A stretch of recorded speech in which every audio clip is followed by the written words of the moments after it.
इसीलिए तो हम लोग जगह जगह पर खतरा खाते हैं, जगह जगह पर एक्सीडेंट होता है। न जाने कितनी बार जिंदगी में मोड़ आती है, न जाने कितनी बार जिंदगी में सब उल्टा सीधा होता है।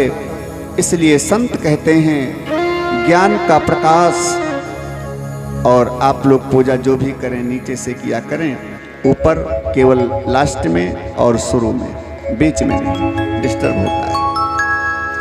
बोलिए सच्चिदानंद भगवान की जय हो।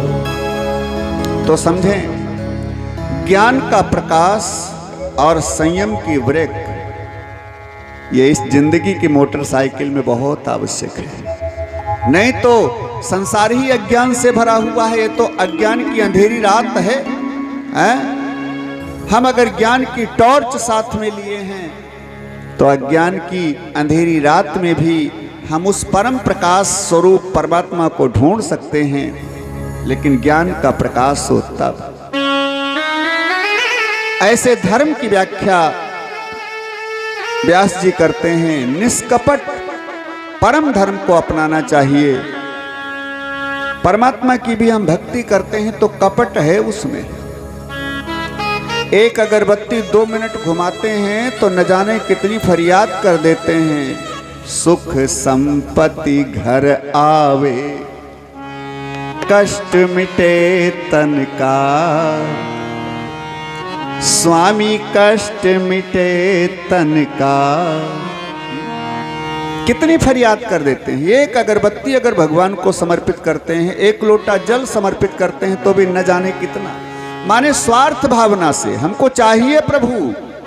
और अगर 1 साल भक्ति किया, नहीं कुछ मिला तो सब छोड़ देते हैं, सब बेकार है, छोड़ो पूजा पाठ, छोड़ो, खत्म करो, कुछ नहीं मिलने वाला, सब बेकार है। क्यों? हमारा स्वार्थ नहीं पूरा हुआ तो छोड़ दिया। ये कपट पूर्ण प्रेम है। परमात्मा से भी हम प्रेम करते हैं तो कपट है, और इस कपट पूर्ण प्रेम का निषेध किया है व्यास जी ने। निष्कपट परम धर्म को अपनाने का प्रयास करो, भगवान का भजन करो, भगवान की पूजा करो, लेकिन चाहो उनसे कुछ ना। बस यही कहो, प्रभु जो प्रारब्ध में हमारे लिखा है वो आप देते रहना, बाकी सब ठीक है। ऐसे निष्कपट परम धर्म की व्याख्या किया है श्री व्यास जी ने। किसी ने व्यास जी से कहा, महाराज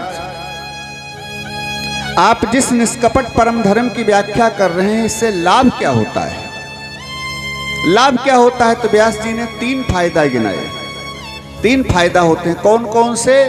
का वेद्यम वास्तवमत्र वस्तु शिवदम। वेद्यम वास्तव वस्तु, माने वास्तव वस्तु का ज्ञान होता है उस जीव को। वास्तव वस्तु क्या है?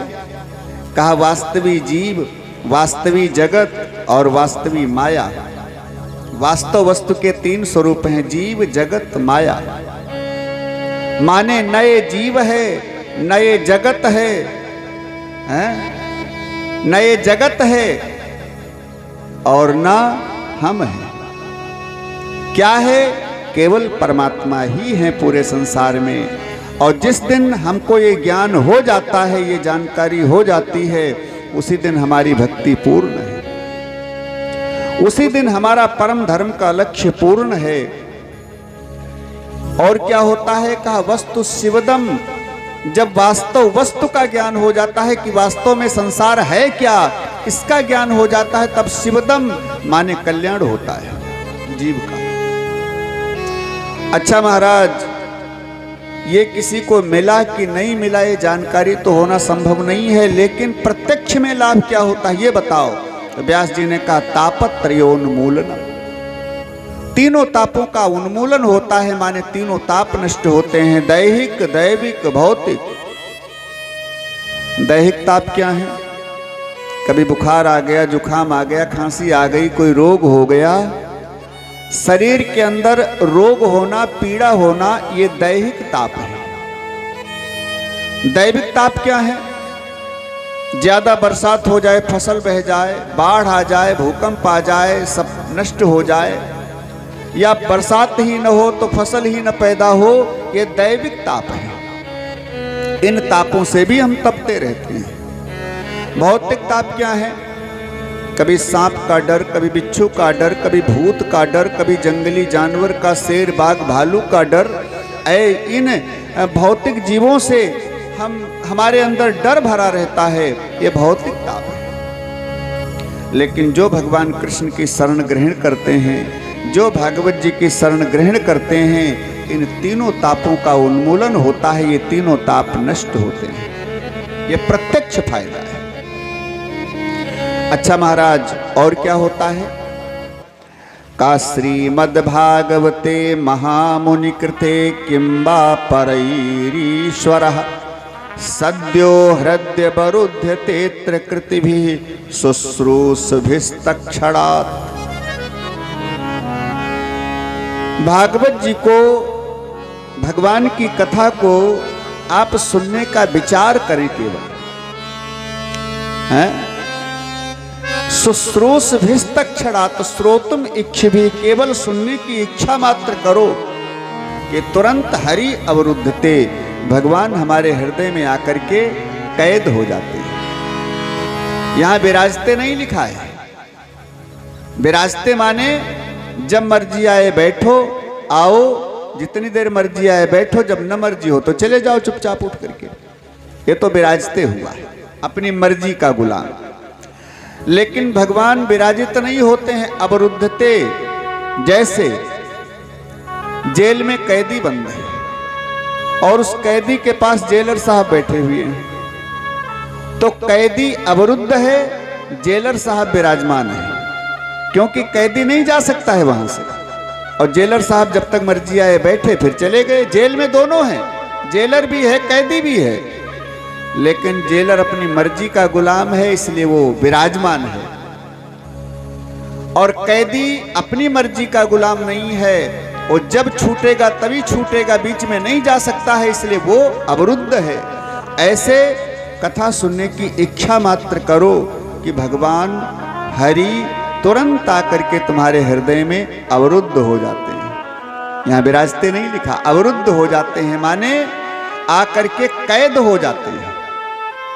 और एक बात समझें, ये टेढ़ी टांग वाला जो कन्हैया है, ये टेढ़ा है,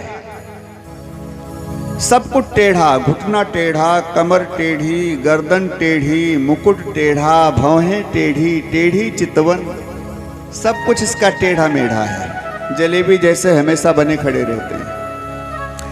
और टेढ़ी सामान, पहली बात तो अंदर घुसती नहीं है जल्दी, और एक बार घुस जाए तो जल्दी निकलती नहीं है। ऐसे भगवान कन्हैया एक बार अगर घुस जाएं हृदय रूपी भवन में, तो दोबारा ये निकलते नहीं है। एक छोटा सा प्रसंग सुने। एक बार नारद जी यमुना के किनारे किनारे घूम रहे थे। नारद जी ने देखा कि एक गोपी यमुना के किनारे बैठी, आसन लगाए, आंख बंद किए, नेत्र बंद किए, ध्यान कर रही है। नारद जी ने सोचा ये गोपी किसका ध्यान कर रही है भाई? अरे जिसके यहाँ भगवान कृष्ण स्वयं ताता थैया करके नृत्य कर रहे हैं, अपनी लीला कर रहे हैं, परमात्मा इतने सुलभ हैं जिनके पास, वो गोपी किन भगवान को पाने के लिए ध्यान कर रही है आंख बंद करके? तो नारद जी पास में आए। गोपी का ध्यान टूटा तो नारद जी ने कहा, देवी जी आप आंख बंद करके किसका ध्यान कर रही थी? गोपी ने कहा, बाबा हम ध्यानवान क्या जाने करना, हम ध्यानवान करना कुछ नहीं जानती हैं, फिर आंखें बंद करके क्या कर रही थी? गोपी ने कहा, महाराज हम बड़ी समस्या में घिरी हुई हैं, अगर इस समस्या से बाहर निकलने का कोई उपाय हो तुम्हारे पास तो बताओ, क्योंकि उसी समस्या से समाधान पाने के लिए मैं साधन कर रही थी। नारद जी ने कहा, क्या समस्या है बताओ। बैठ गए नारद जी, बताओ समस्या, हम समाधान करेंगे। गोपी ने कहा, बाबा सबसे बड़ी समस्या है ये नंद का छोरा, ये नंद का छोरा सबसे बड़ी समस्या। अच्छा ये कौन सी समस्या है? कहा, नारद जी जिंदगी में तो न जाने कितनी घटनाएं हुई, और सब बातों को छोड़ो, मैं तो आज की बात बता रही हूं, सुनो कितनी बड़ी समस्या है ये कृष्ण, समझे भाव से। गोपी कहती बाबा हम सवेरे सवेरे उठी सो करके कि तुरंत सासू जी की आवाज आई, बहू गैया दुहबे को समय हो गया, जल्दी से गैया दुह ला।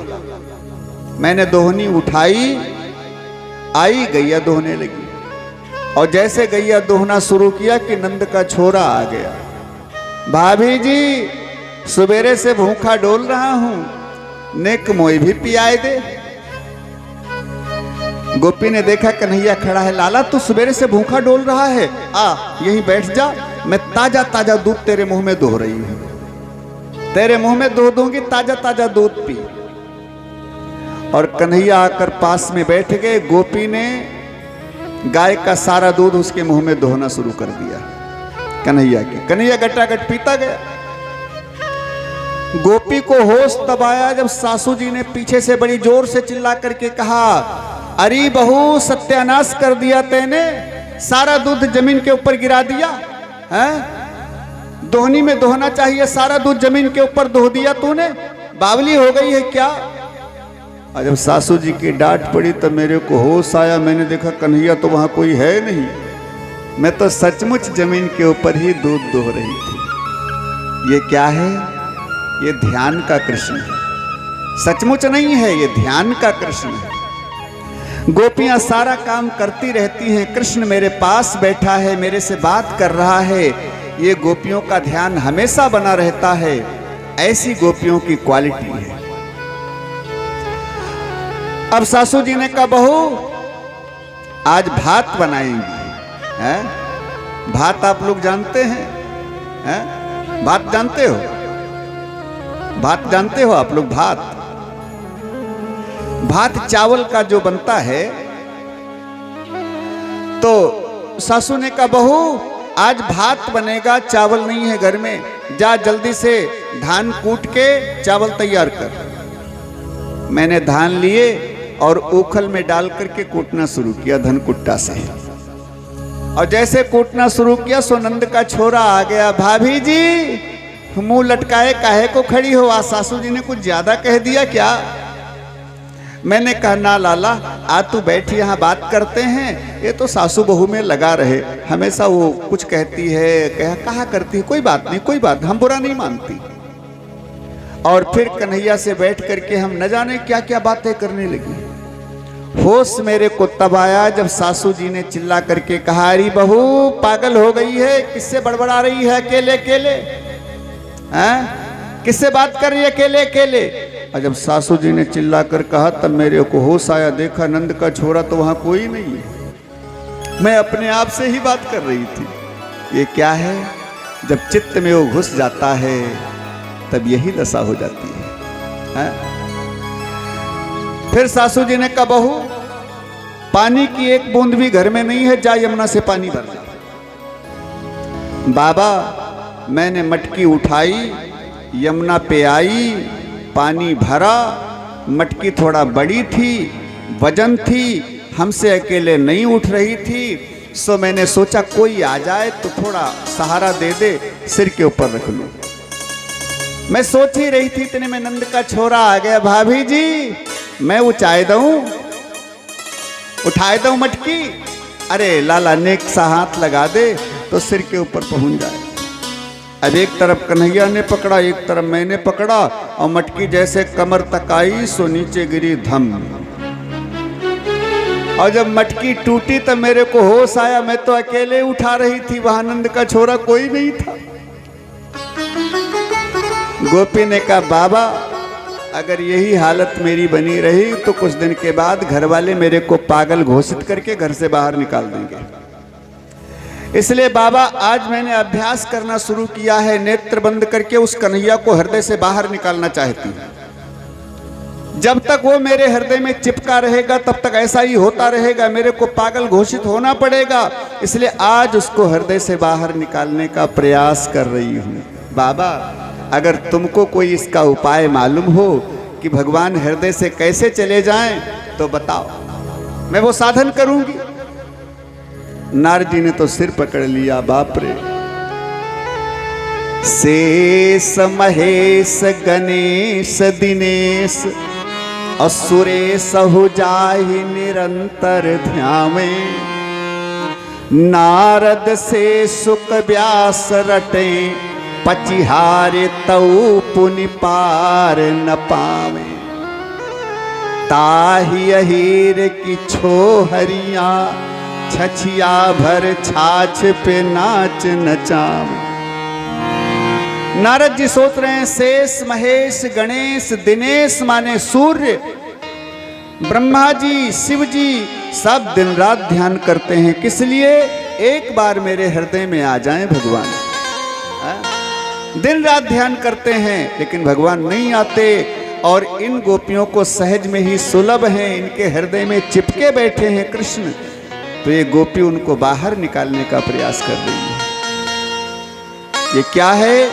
एक बार भगवान अगर आ गए हृदय रूपी भवन में तो दोबारा जाते नहीं हैं, आप कितना भी प्रयास करें। पहली बात तो आते बड़ी मुश्किल से हैं, और अगर एक बार आ गए तो सद्यो हृदय बरुद्ध तेत्र कृतिभि शुश्रूष विस्तक्षणात्। अगर एक बार आ गए कभी बाहर नहीं निकलते हैं। और कब आते हैं? का सुनने की, कथा को सुनने की केवल इच्छा करो घर में, अरे बाप रे जल्दी जल्दी काम निपटाऊं, मेरे को कथा सुनने भी जाना है, समय हो रहा है और जल्दी काम निपटा करके जाऊं।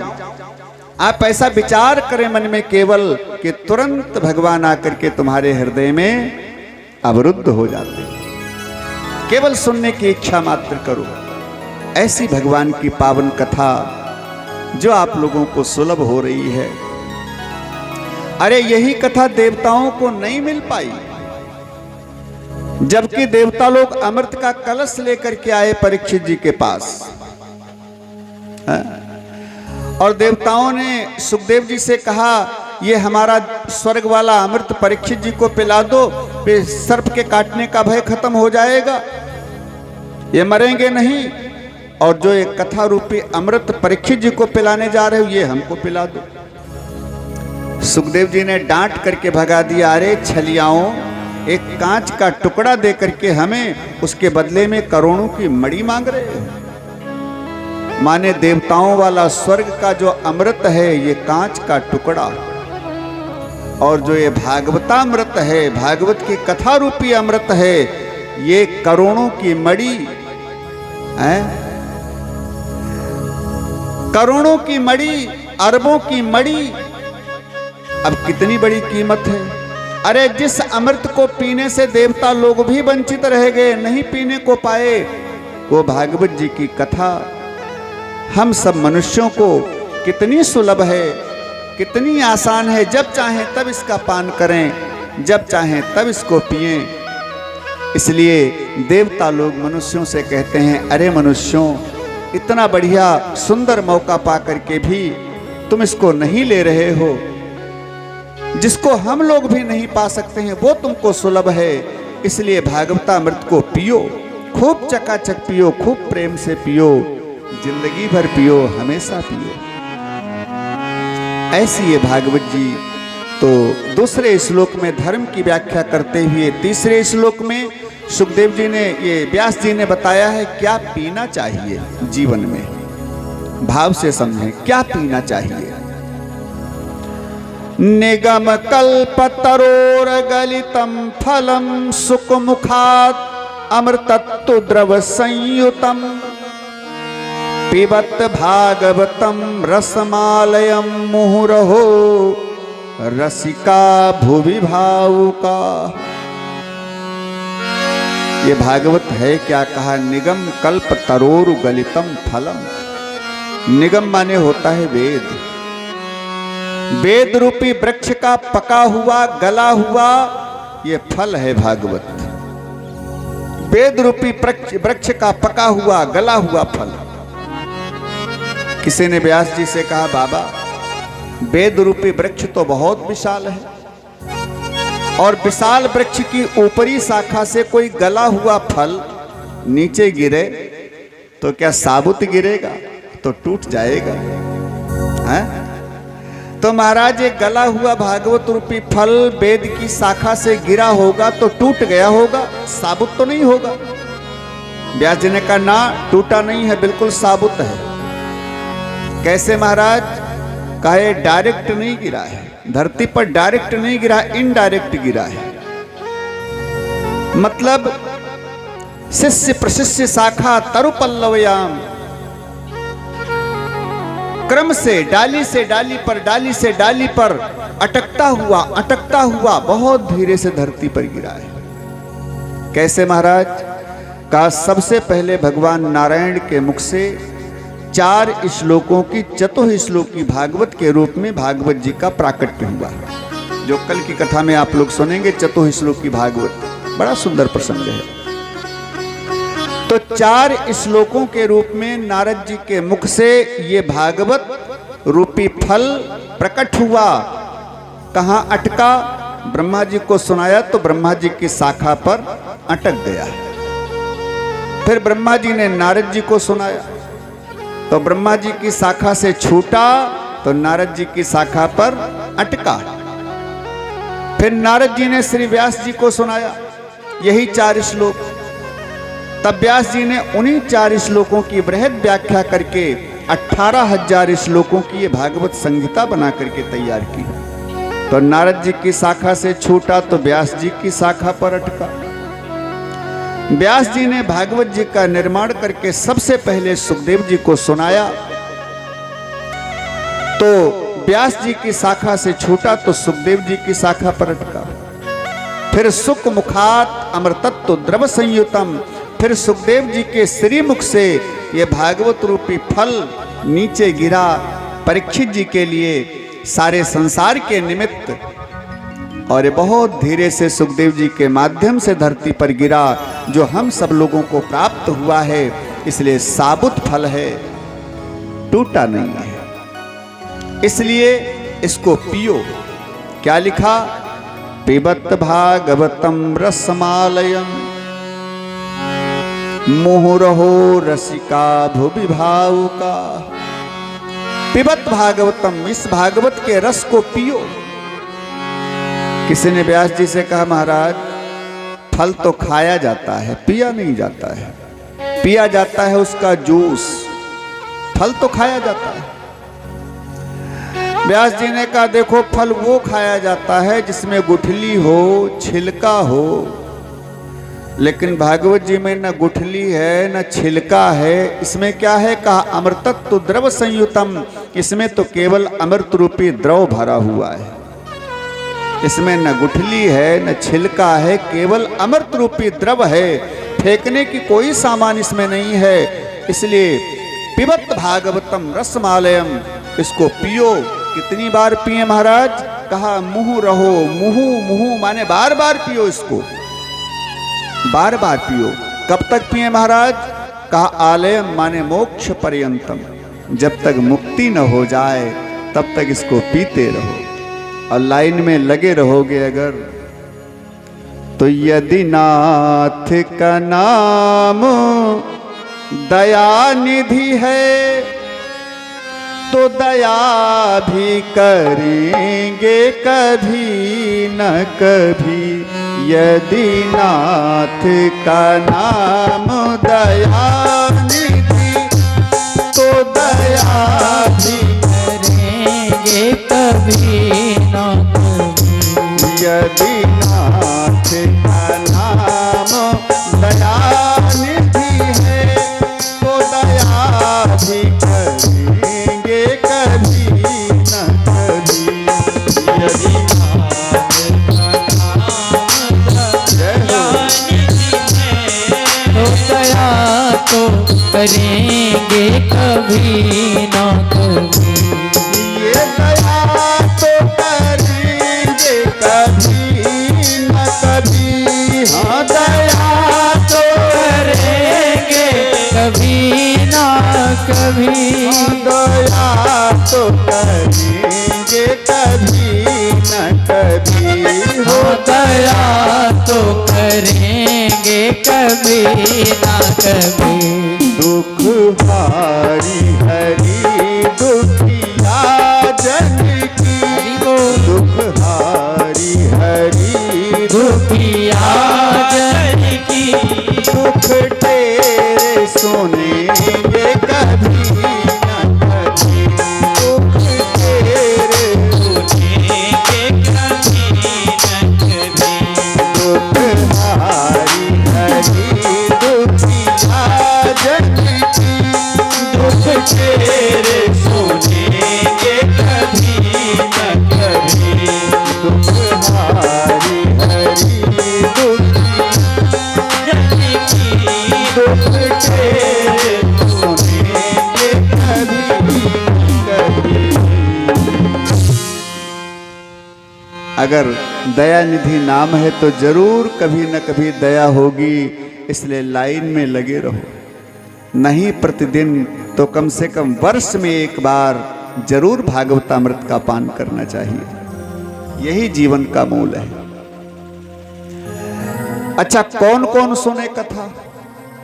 व्यास जी से पूछा कौन कौन कथा को सुने, किन किन लोगों को बुला रहे हो कथा सुनने के लिए? तो व्यास जी ने कहा केवल 2 लोगों को बुला रहा हूं बस। कौन से 2 लोग? कहा रसिका भूभि भावुका, माने जो कथा के रसिक हैं और जिनके अंदर भाव हैं कथा सुनने के, वो कथा सुनने के लिए आए। अब इसमें सब हो गए ना, किसी एक व्यक्ति का नाम नहीं लिया है। जो कथा के रसिक हैं चाहे जितने लोग हो, और जिनके अंदर कथा सुनने का भाव है वही आए, क्योंकि वही कथा में जा पाएंगे, दूसरे जा भी नहीं पाएंगे। यही सर आवत अति कठिनाई, और राम कृपा बिनु आई न जाई। कथा के नजदीक इस पंडाल के अंदर पहली बात तो आना बड़ा कठिन है। न जाने कितने काम। किसी ने कहा अरे भाई कितनी जोरदार कथा हो रही है, जा नहीं रहे हो? जाओ, यहां बैठे हो। अरे तुम मेरे को कथा की कह रहे हो, मेरे को मरने की फुर्सत नहीं है, तुम कथा की कर रहे हो बात। ऐसे भी लोग होते हैं। तो इनको चाहे जितना कहा जाए, अरे आप बोलोरो हेलीकॉप्टर लेकर जाओ, आओ इसमें बैठो, लेकर चलता हूं कथा में। ना महाराज, मेरे को समय नहीं है। तो जो रसिक होते हैं, जो भावुक होते हैं, वो समय निकाल लेते हैं, क्योंकि ये समय तो सब लौकिक हैं। संसार के जितने भी कार्य हैं ये सब नासवान कार्य हैं, ये साथ में जाने वाले नहीं हैं। साथ जाने वाला तो यही है, साल भर हम अपना गृहस्थी का काम करें, लेकिन साल में एक बार केवल 7 दिन का समय निकाल करके सप्ताह जी से जरूर जुड़ने का प्रयास करें। यही तो जीवन का मूल है। तो जो रसिक होते हैं, जो भावुक होते हैं, इनको बुलाना नहीं पड़ता, ये बिना बुलाए आते हैं। जितने लोग यहाँ आते हैं और आए हैं, आगे जितने लोग आएंगे, इन सब के ऊपर भगवान की बड़ी विशेष कृपा है, क्योंकि राम कृपा बिनु आई ना जाई। राम जी की कृपा के बिना आकर नहीं आ सकते। और यहाँ 2 बातें कही, आई ना जाई। जो एक बार आ गए वो दोबारा यहाँ से जाते भी नहीं। हाँ। क्यों? भगवान की उनके ऊपर कृपा हो जाती है, ऐसा रस मिलना शुरू हो जाता है, ऐसा रस मिलना शुरू हो जाता है कि वो रस में इतना डूब जाते हैं कि कभी जाते ही नहीं। हमेशा कथा सुनने के रसिक बने रहते हैं। इसलिए मोह रहो रसिका भूभि भावुका। इन 3 श्लोकों में व्यास जी ने मंगलाचरण किया है, वंदना किया है। पहले बताया क्या ध्यान करना चाहिए, किसका ध्यान करें। दूसरे श्लोक में बताया क्या ज्ञान लें भागवत जी से, क्या जानकारी लें। और तीसरे श्लोक में बताया क्या पिए। तो जीवन में केवल भागवत के अमृत रस को पीना चाहिए और कुछ नहीं पीना चाहिए। बस केवल भागवत के रस को पीना चाहिए। सूत जी ने कहा, ऋषियों कल सुन रहे थे, ये कथा कहाँ हो रही है? रोसी गांव में तो हो रही है, लेकिन इसकी शुरुआत कहाँ हुई? कहा नैमिष क्षेत्र में। नैमिष जानते हैं आप लोग? नैमिष तीर्थ 8वां वैकुंठ कहा जाता है, अष्टम वैकुंठ। हाँ, कहते हैं सारे तीर्थ घूम करके आओ, अगर नैमिष में नहीं गए तो सारे तीर्थों का फल आपको मिलने वाला नहीं है। सारे तीर्थ घूम करके आओ, नैमिष चले गए तो सब तीर्थों का फल मिलेगा, क्योंकि नैमिष क्षेत्र स्टेट है, शाखा नहीं है। इसलिए स्टेट में तो जाना ही पड़ता है। कोई विशेष बात हो जाए तो लोग, जो हमारी स्टेट है जयपुर, राजस्थान की राजधानी जयपुर, हम स्टेट को जाते हैं। बिना स्टेट में जाए काम ही नहीं बनने वाला। छोटे मोटे काम यहां से हो जाते हैं। इसलिए सारे तीर्थ घूम कर आओ, जब तक नैमिष नहीं जाओगे तब तक आपका तीर्थ माना नहीं जाएगा। नैमिष क्षेत्र अष्टम वैकुंठ कहा गया है। तीर्थ बर नैमिष विख्याता। और क्यों विख्याता है?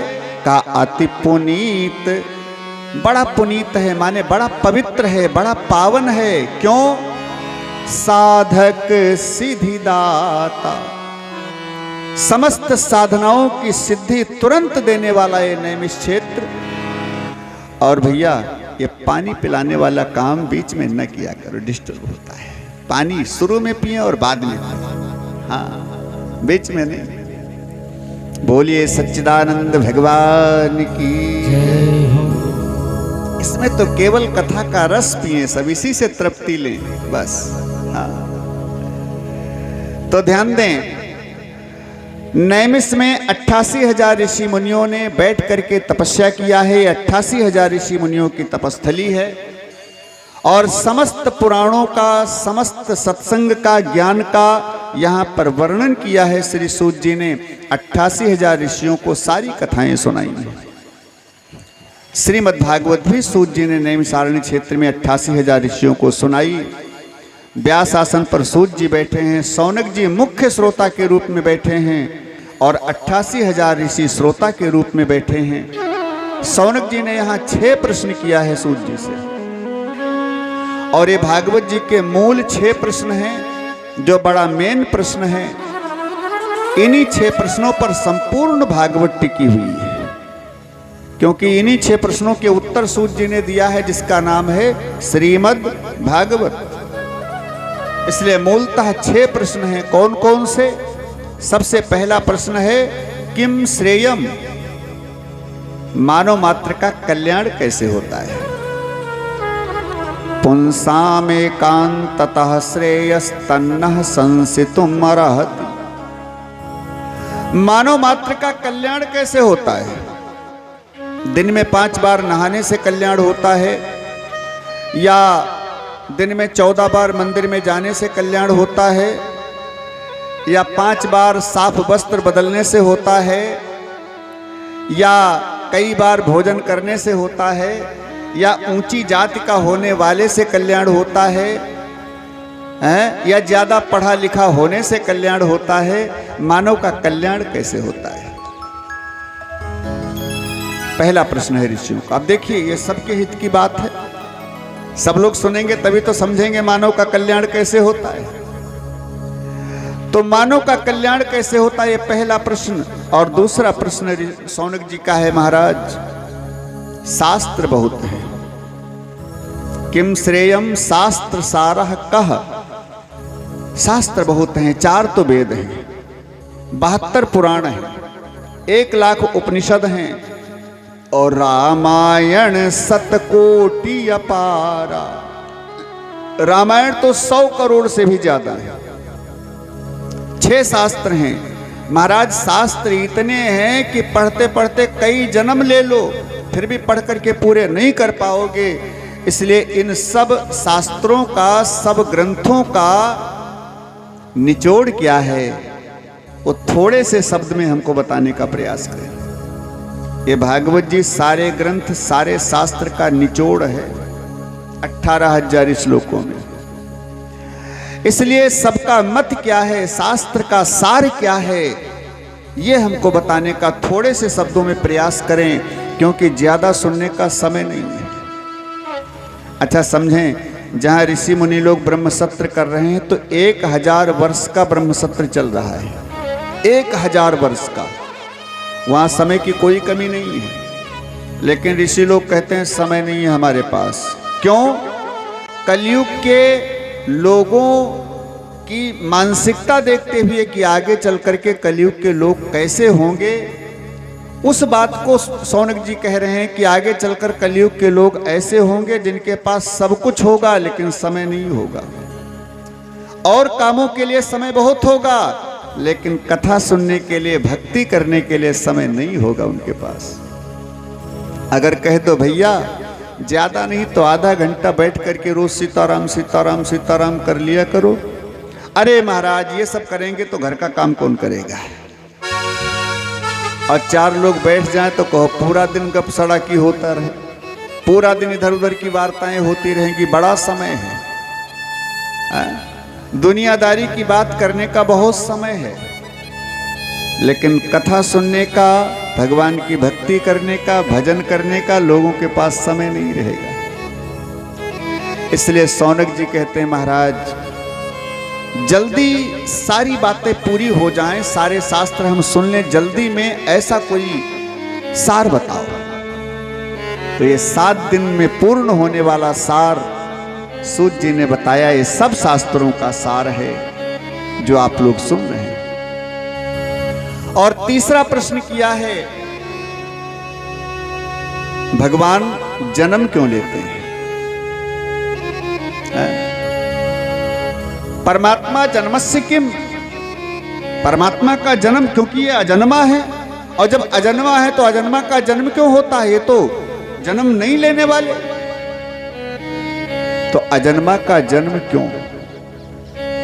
आप कह देंगे कि भगवान जन्म नहीं लेते, भगवान तो अवतार लेते हैं, लेकिन अवतारः किम प्रयोजनम, के अवतारा, अवतार लेने का प्रयोजन क्या भगवान के? राक्षसों को मारने के लिए? अरे भ्रकुटी विलास जासु लय होई, जिनके जरा सा भ्रकुटी तिरछी करने से महाप्रलय हो जाती है, सब कुछ नष्ट हो जाता है, ऐसे परमात्मा राक्षसों को मारने के लिए आते हैं। अरे वहीं से जरा सी भ्रकुटी टेढ़ी करें, अपने आप ही राक्षस मर जाएंगे। फिर भगवान आते क्यों हैं, अवतार क्यों लेते हैं, और कितने अवतार हुए भगवान के, सब बताने का प्रयास करें। चौथा प्रश्न है हमारा, भगवान के कितने अवतार हुए? कुछ लोग कहते हैं भगवान के 24 अवतार, कुछ लोग कहते हैं ना 24 नहीं, भगवान के केवल 10 अवतार, कुछ लोग कहते हैं भगवान के 10 अवतार भी नहीं, भगवान के केवल 2 ही अवतार। कौन? राम का और कृष्ण का, क्योंकि इन्हीं 2 अवतारों में भगवान ने अपनी पूर्ण लीला किया है। बाकी सारे अवतारों में भगवान आए और काम करके चले गए, किसी अवतार में पूर्ण लीला नहीं किया। इसलिए मुख्य अवतार भगवान के केवल 2, राम का और कृष्ण का।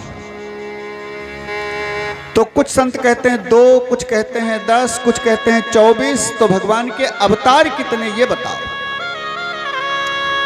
अब 5वां प्रश्न हमारा है कि भगवान ने इस संसार में अवतरित होकर के कौन कौन सी लीला किया, कौन कौन सी लीला किया। और 6ठा प्रश्न हमारा है, 6ठा प्रश्न, ब्रूहि योगेश्वरे कृष्णो ब्रह्मणे धर्म बर्मणि स्वाम काष्ठाम धुनोपेते धर्मः कम शरणं गतः। भगवान कन्हैया ने अवतार लिया, 125 साल तक इस धराधाम पर रह करके अपनी लीला किया, और 125 साल के बाद जब भगवान कृष्ण गौलोकवासी हुए तो धर्मः कम शरणं गता, धर्म किसकी शरण में गया? धर्म निर्मूल हो गया होगा, धर्म अकेला हो गया होगा, धर्म किसकी शरण में गया महाराज? ये बताने का प्रयास करें। ये 6 प्रश्न ऋषियों के बड़े सुंदर हैं। सूत जी ने कहा हम तुम्हारे इन 6 प्रश्नों का उत्तर जरूर देंगे, लेकिन आओ पहले भगवान कृष्ण का थोड़ा ध्यान कर लें, थोड़ा चिंतन कर लें, मंगलाचरण आवश्यक है, फिर उसके बाद में हम सुनाते हैं। तो सूत जी मंगलाचरण करते हैं यहाँ 2 श्लोकों में मंगलाचरण किया है सूत जी ने, और दोनों श्लोकों में सुखदेव जी को वंदन किया है, क्योंकि सुखदेव जी को सदगुरु मानते हैं श्री सूत जी। यम पव्रजंतमनुपेतमपेत कृत्यम द्वैपायनो विरह कातरया जुहाव पुत्रेति तन्मयतया तरवोभिनेदुस् तम सर्वभूत हृदय मुनिमान तोस्मि। सुखदेव जी का वंदन किया, भगवान नारायण का, देवी सरस्वती का, व्यास जी का, सबका वंदन करते हैं। आए हम सब लोग भी थोड़ा भगवान से निवेदन करते हुए, उनका वंदन करते हुए फिर कथा में आगे बढ़ें। ब्रज के नंद लाला श्री राधा जू के सांवरिया, सब दुख दूर हुए जब तेरा नाम लिया। सब दुख दूर हुए जब तेरा नाम लिया। ब्रज के नंद लाला राधा जी के सांवरिया,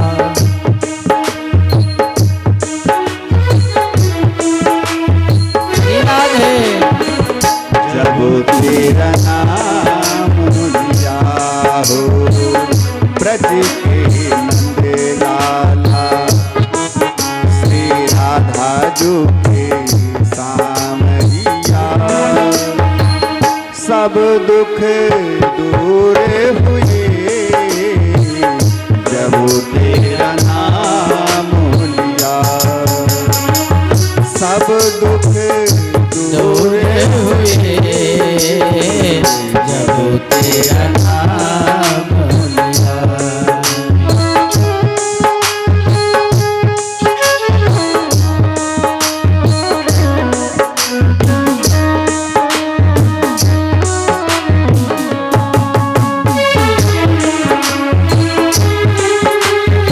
हरि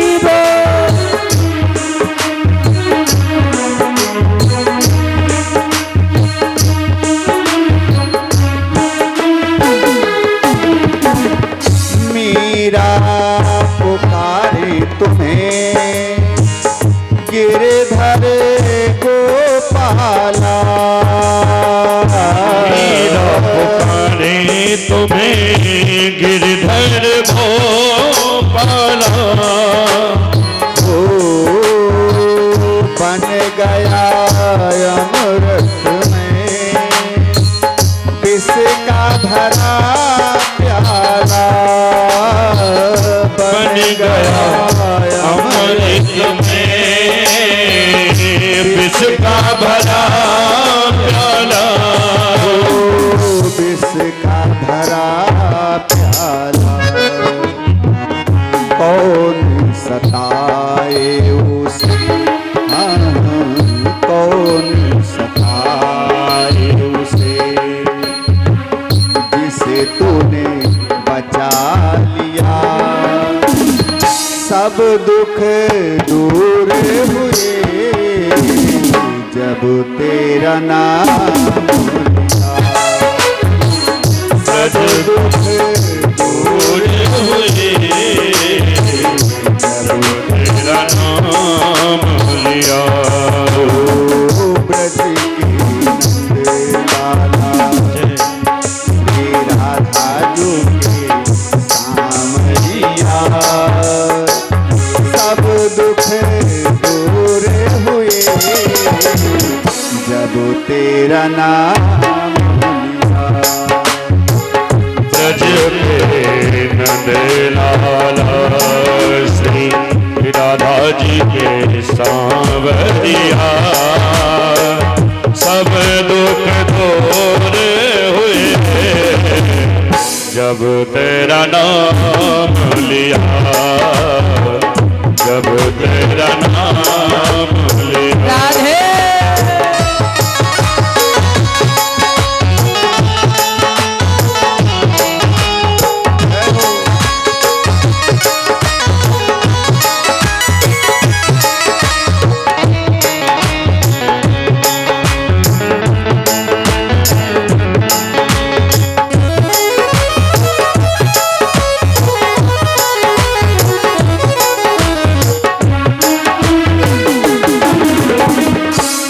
हो जब तेरे गोकुल में आई विपदा भारी, जब तेरे गोकुल में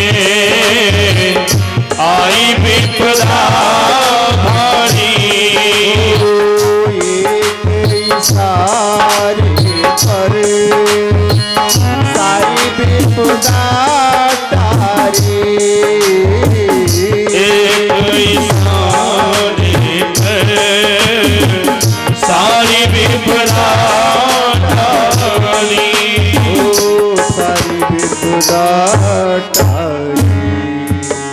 क्या उठ गया गोवर्धन, याद है उठ गया गोवर्धन, जिसे तूने उठा लिया, सब दुख दूर हुए जब तेरा नाम लिया, सब दुख दूर हुए जब तेरा नाम लिया, जब तेरा नाम लिया, जब तेरा नाम लिया, जब तेरा नाम लिया।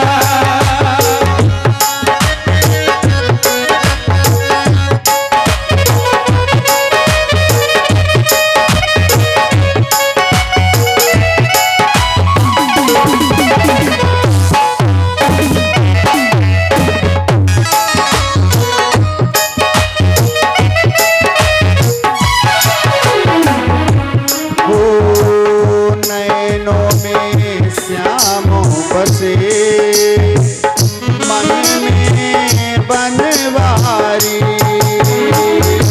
नैनों में शाम बसे, नैनों में बनवारी, सुधि बिसराए गयो, मुरली की धुन प्यारी, बिसराई गयो मुरली की धुन प्यारी, मुरली की धुन प्यारी,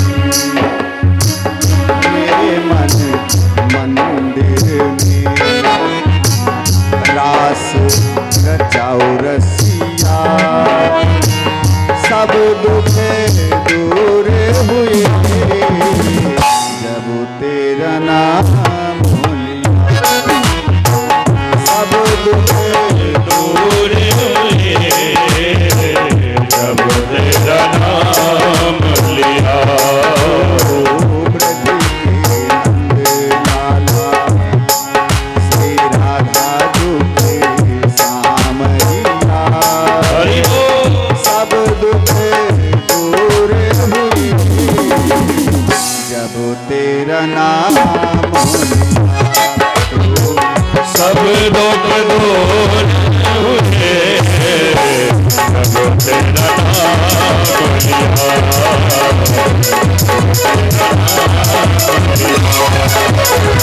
जब तेरा नाम लिया।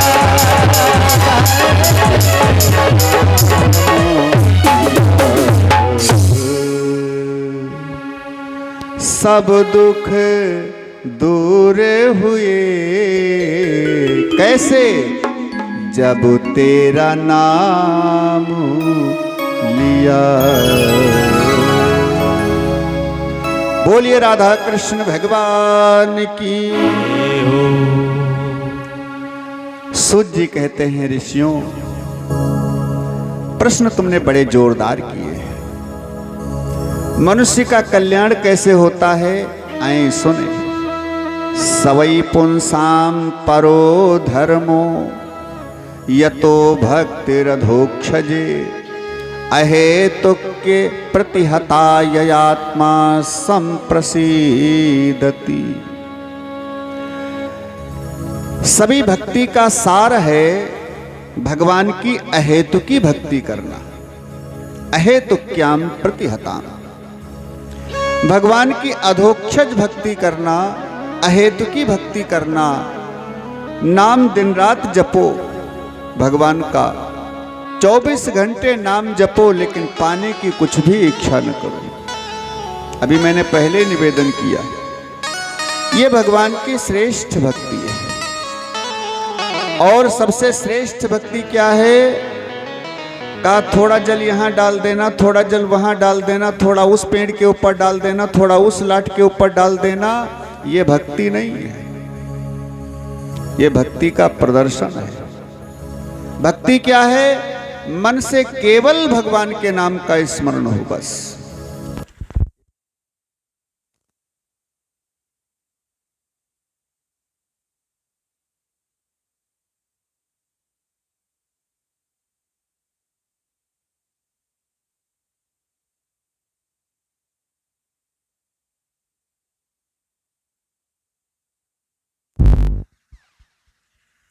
हरिओम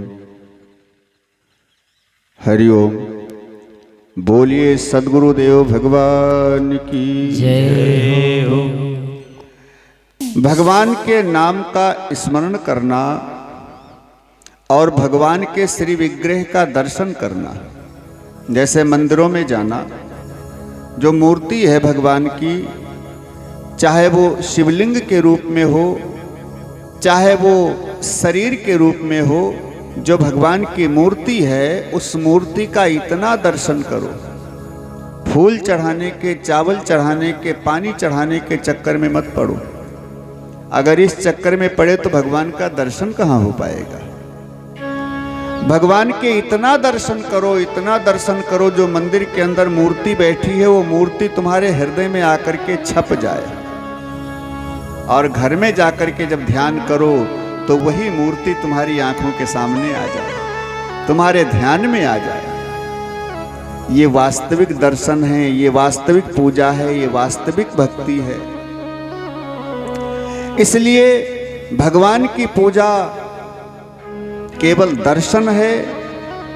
भगवान का नाम स्मरण करना, मंदिर में बैठ करके या घर में बैठ करके या रास्ते में चलते चलते या बैठ करके, लेट करके, किसी भी समय भगवान के नाम का सतत स्मरण करना मन से, ये श्रेष्ठ भक्ति है, जिसमें किसी भी प्रकार का हेतु तो नहीं होना चाहिए कि हमको ये चाहिए भगवान से। अहेतुक्या प्रतिहता ययात्मा संप्रसीदति, ऐसी भक्ति श्रेष्ठ है। वासुदेवे भगवती भक्ति योगः प्रयोजितः जनयत्यासु वैराग्यम ज्ञानम चायद हेतुकम। यहाँ एक चीज बताया है, कहा वैराग्यम ज्ञानम चायद हेतुकम। अगर ये तुम्हारे अंदर नहीं है तो वैराग्य ज्ञान प्राप्त करने की और भक्ति प्राप्त करने का हेतु होना चाहिए। प्रभु अपनी भक्ति मेरे को प्रदान करो, ये भगवान से निवेदन करना चाहिए। क्योंकि भक्ति केवल भगवान की कृपा से प्राप्त होती है और किसी भी साधन से प्राप्त नहीं होने वाली है। भगवान की भक्ति केवल भगवान की कृपा से प्राप्त होती है। जिसके ऊपर कृपा करते हैं भगवान, उसे अपनी भक्ति का दान करते हैं। इसलिए केवल भगवान से भक्ति का दान मांगना चाहिए। धन दौलत ये तो हमारे प्रारब्ध हैं, जैसा हमारी भाग्य में लिखा होगा। क्योंकि एक सूत्र है, कहते हैं समय से पहले और भाग्य से ज्यादा आपको कुछ भी नहीं मिलने वाला। समय से पहले और भाग्य से ज्यादा कुछ भी नहीं मिलने वाला। तो जब समय से पहले भाग्य से ज्यादा कुछ भी नहीं मिलने वाला है तो बेकार को दिन रात माथा पच्ची करने से क्या फायदा। ये हो जाए, इतना हो जाए, उतना हो जाए, जो भाग्य में लिखा है वो तो मिलता रहेगा। अपने कर्म करते रहो, व्यापार करते हो व्यापार करते रहो, रोजगार करते हो रोजगार करते रहो, खेती बाड़ी करते हो उसको करते रहो, नौकरी करते हो नौकरी करते रहो। लेकिन इतना कम है और इतना हो जाए, वो उतना नहीं मिल पाया और मिल जाए, इस सब चक्कर में मत करो, पढ़ो। व्यापार से थोड़ा लाभ हो रहा है, बहुत कृपा है भगवान की। व्यापार से ज्यादा लाभ हो रहा है, बहुत कृपा है भगवान की। बस इसी में मस्त रहो, जितना मिल रहा है उसी में संतुष्ट रहना और दिन रात भगवान के नाम का स्मरण करते हुए अपने कार्य में लगे रहना, ये श्रेष्ठ भक्ति है। माताएं रोटी बनाती रहें, सीताराम सीताराम, राधे श्याम राधे श्याम, मुंह से नहीं बोलना, मन से कहती रहो, रोटी बनाती रहो। किस लिए रोटी बन रही है? भगवान का भोग लगेगा। अब खाना हमको है, लेकिन नाम हो गया भगवान का भोग लगेगा, इसलिए भोजन बन रहा है, भगवान के लिए बन रहा है, हैं? और जो भगवान के लिए बन रहा है उसको खाएंगे तो हम ही, लेकिन वो प्रसाद हो जाता है, भगवान के लिए बन रहा है। आप इतनी मेहनत से क्यों कमा रहे हो, क्यों इतना प्रयास कर रहे हो, हैं? जो इससे पैदा होगा, इससे भगवान की सेवा होगी। अब सेवा उससे तो अपनी ही लेनी है, लेकिन भगवान का नाम जोड़ने से वो धन तुम्हारा पवित्र हो जाता है। जो कुछ भी मिल रहा है भगवान की कृपा से मिला है, और जो कुछ भी हम प्राप्त कर रहे हैं भगवान के लिए प्राप्त कर रहे हैं, उनके कार्य में लगाने के लिए प्राप्त कर रहे हैं। और जब संयोग बनेगा तब उनके कार्य में लगेगा, बाकी तो अपने लिए ही खर्चा कर रहे हैं, लेकिन भगवान के लिए कमा रहे हैं। ऐसा कहने से भगवान से संबंधित वो धन हो जाता है, पवित्र हो जाता है। ये भगवान की भक्ति है। हम जो कुछ भी कर रहे हैं बच्चों का पेट पालन करने के लिए नहीं, बच्चे भी तो भगवान का रूप हैं। सब भगवान की सेवा के लिए कर रहे हैं, बच्चों की सेवा कर रहे हैं, पत्नी जी की सेवा कर रहे हैं, माता पिता की सेवा कर रहे हैं, सब तो ईश्वर का स्वरूप हैं। इसलिए सिया राम में सब जग जानी, करहूं प्रणाम जोरी जुग पानी। जब आपका ऐसा व्यसन बन जाएगा, सब कुछ भगवान के लिए है, हम भी भगवान के हैं, अच्छा एक बात समझें, एक भगत जी अपनी बेटी के यहाँ गए, बेटी के यहाँ गए, रात को रुके, तो शाम को बेटी ने भोजन बना के तैयार किया। पिताजी चलो भोजन तैयार है, करो। भगत जी ने कहा ना बेटी, हम भोजन नहीं करेंगे। क्यों पिताजी? बेटी हम बेटी का के यहाँ का अन्न नहीं खाते हैं, बेटी का अन्न हम ग्रहण नहीं करते हैं, दूषित है, इसलिए मुझे बड़ा दोष लगेगा, मैं नहीं खाऊंगा। नियम है ऐसा, संसार के नियम के अनुसार है। पिताजी घर होते तो नहीं करते भोजन। अरे बेटी वहां मेरा है और यहां तुम्हारा है, इसलिए वहां खा ले, तब वहां मेरा है, यहां तुम्हारा, इसलिए मैं नहीं खाऊंगा। बेटी ने कहा ठीक है मत खाओ। अब भगत जी सो गए, और जब रात को सोए तो 11 बजे भगवान उनके सपने में आए भगत जी के, बड़ा उदास, बड़ा खिन्न। भगत जी ने भगवान को देखा, कहा प्रभु आप इतना उदास क्यों हैं? किसने उदास किया आपको? भगवान ने कहा तुमने उदास किया मेरे को। मैंने? हाँ, सबसे बड़ी चिंता तुमने डाल दी मेरे ऊपर। मैंने कौन सी चिंता डाल दी प्रभु, मैंने क्या किया? भगवान ने कहा भगत जी इतने दिन तो मेरे को झूठी बात कह करके बहलाते फुसलाते रहे, इतने दिन तुम मुझे झूठ में फंसाए रहे, लेकिन आज सत्य मालूम हुआ है। सत्य मालूम हुआ है क्या? रोज कहते थे कि तन मन धन सब है तेरा, स्वामी सब कुछ है तेरा, और तेरा तुझको अर्पण क्या लागे मेरा। ओम जय जगदीश हरे। इतने दिन कहते थे तन मन धन सब है तेरा, लेकिन सत्यता आज मालूम हुई, वहां तुम्हारा है, यहां तुम्हारी बेटी का है, न वहां मेरा है न यहां मेरा है? इसलिए मैं उदास हो गया। इतने दिन तुम झूठ में फंसाए रहे हमको, हैं? पहले कहते थे सब कुछ तुम्हारा, पूरा संसार तुम्हारा, आज कहते वहां मेरा यहां बेटी का। और भगवान इतना कह करके अंतर ध्यान हो गए, भगत जी की आंखें खुल गई। भगत जी उठकर बैठे, बेटी को आवाज दिया, बेटी। बेटी आ गई, हाँ पिताजी। भोजन लेकर आओ, हम भोजन करेंगे। लेकिन आप तो कह रहे थे बेटी का है। कहा तब मेरी आंखें बंद थी। अब भगवान ने आकर मेरी आंखें खोल दी। कहीं न बेटी का है, न बाप का है, कहीं किसी का कुछ नहीं है, सब भगवान का है। अच्छा एक बात बताओ, जिस संपत्ति पर आज हम अधिकार कर रहे हैं वो संपत्ति हमसे पहले हमारे पिताजी की थी। पिताजी के पहले हमारे दादाजी का नाम चलता था, हमारे बाद हमारे बेटे का नाम चलेगा। हमारा नाम कितने दिन चलने वाला? जब तक हम जिंदा हैं। तो फिर ये हमारी कैसे हो गई? खाली हाथ आए थे और खाली हाथ जाना है। फिर ये हमारी कैसे हो गई जब हमेशा हमारे पास नहीं रहने वाली? इसलिए इस झूठी दुनिया से बाहर निकलो, यही मानव के कल्याण का मार्ग है। इस झूठी दुनिया से बाहर निकलो, कुछ किसी का नहीं है, केवल भगवान का है। बस केवल भगवान की संपत्ति, वो बेटी का है, वो बेटे का है, वो उनका है, वो उनका है, ये मेरा है, यही झूठी माया है। मैं नहीं, मेरा नहीं ये है? मैं नहीं, मेरा नहीं ये, तन किसी का है दिया,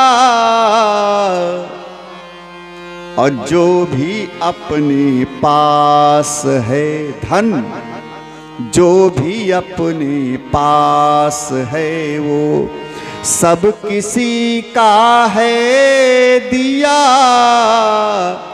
मैं नहीं, मेरा नहीं, और जो मिला है वो हमेशा पास रह सकता नहीं। अच्छा रहेगा पास? बताओ, जो मिला है ये हमेशा रहेगा पास है? कहते हैं प्रत्येक संपत्ति 100 साल के बाद अपने मालिक का नाम बदल देती है। आज मेरा नाम चल रहा है इस संपत्ति पर, कल मेरे बेटे का चलेगा, मेरे बेटे के बाद मेरे पोते का चलेगा है?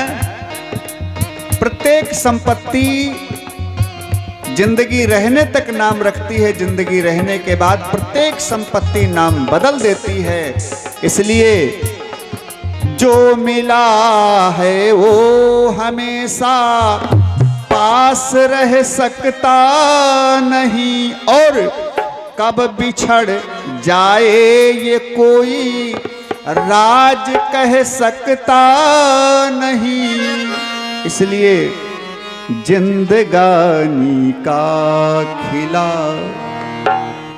ये जिंदगानी का खिला मधुबन किसी का है दिया।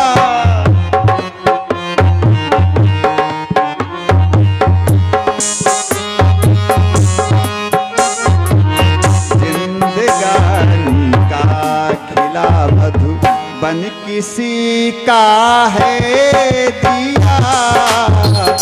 मैं नहीं, मेरा नहीं, तन किसी का है दिया। मैं नहीं, मेरा तन किसी का है दिया। जो भी अपनी पास है, जो भी अपनी पास है, सब किसी का है दिया। जो भी अपनी पास है, सब किसी का है दिया।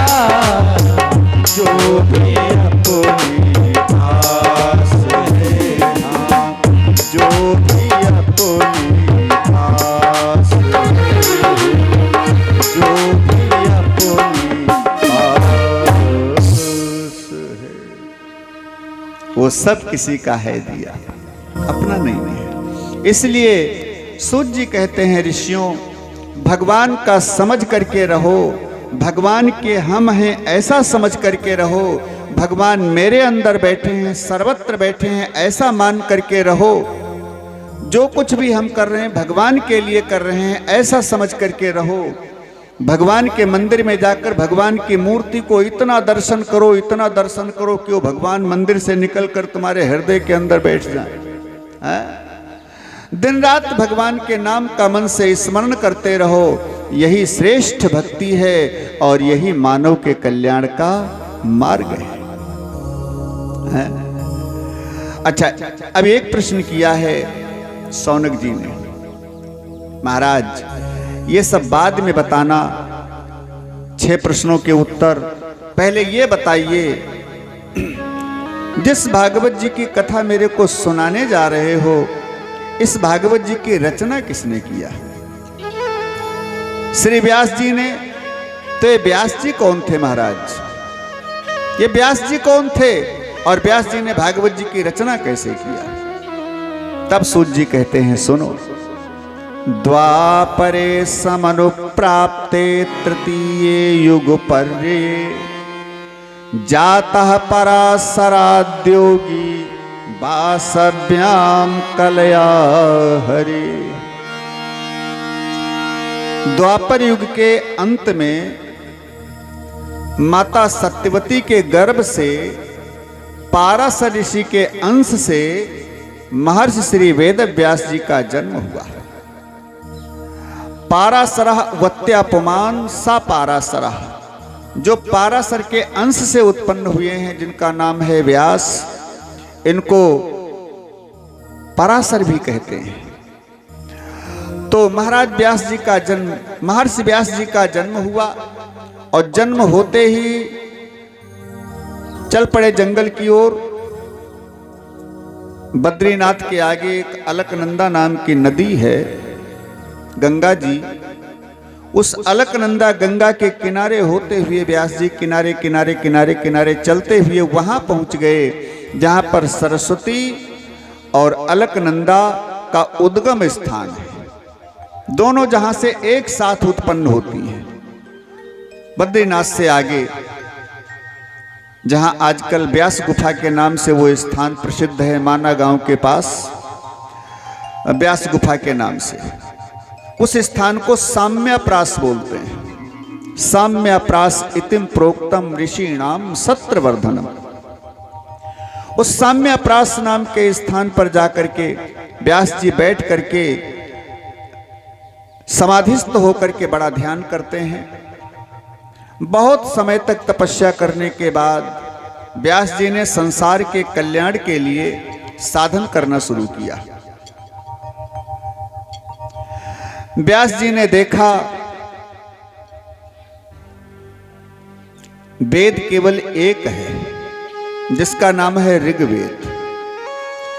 तो व्यास जी ने उस एक वेद के 4 भाग किए, यजुर्वेद, ऋग्वेद, सामवेद, अथर्ववेद। उस एक वेद के 4 भाग किए। व्यास जी ने सोचा वेद की भाषा बड़ी क्लिष्ट होती है, कलयुग के लोग नहीं समझ पाएंगे, सो उसको सरल करने के लिए व्यास जी ने 6 शास्त्र लिखे।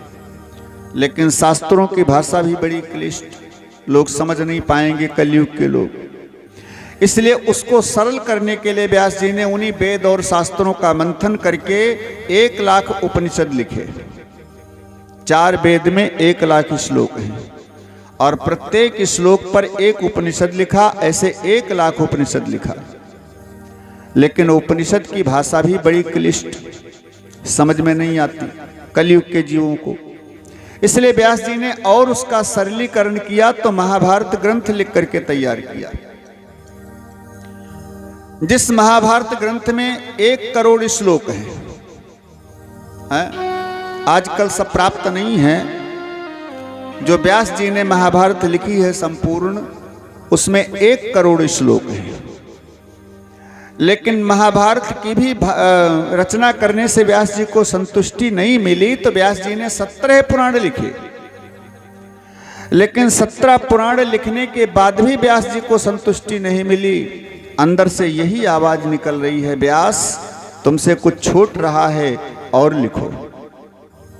जितना लिखा है इससे संसार के जीवों का कल्याण नहीं होगा, इसलिए कुछ और लिखो।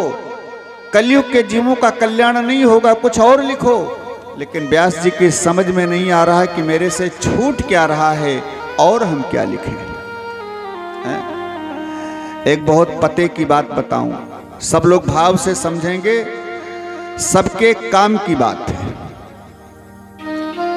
जब भी कभी आपका मन खिन्न हो और विशेष परिस्थितियों से घिरा हो, आप जब सारी समस्याओं से घिरे हों, उन समस्याओं से निकलने का कोई मार्ग न मिल रहा हो, तो आप किसी से कुछ मत कहें। क्या करें?